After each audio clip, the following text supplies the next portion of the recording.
અંકલેશ્વરમાં દબાણોના કારણે મુખ્ય માર્ગો પર ચક્કાજામથી હજારો લોકોને રોજની હાલાકી વેઠવી પડી રહી છે। દબાણો દૂર કરવા માટે પણ પાલિકા મુહૂર્ત જોતી હોય તેમ નવા વર્ષમાં દબાણ હટાવ ઝુંબેશ હાથ ધરશે તેવી જાહેરાત કરવામાં આવી છે।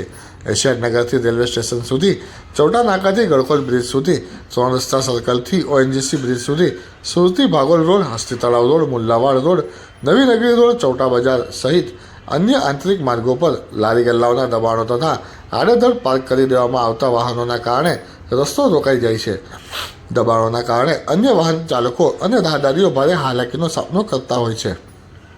હજારો લોકો હાલાકી ભોગવી રહ્યા હોય છતાં મોડે જાગેલી પાલિકાએ દબાણો દૂર કરવા માટે નવા વર્ષનું મુહૂર્ત કાઢ્યું છે। 2 જાન્યુઆરીથી 3 દિવસ સુધી દબાણ હટાવવાની કામગીરી હાથ ધરવામાં આવશે। 2 જાન્યુઆરી પહેલાં દબાણકર્તાઓને તેમના દબાણો સ્વેચ્છાએ દૂર કરી દેવા માટે જણાવી દેવામાં આવ્યું છે। ત્યારબાદ પાલિકા આ દબાણો દૂર કરી નાખશે।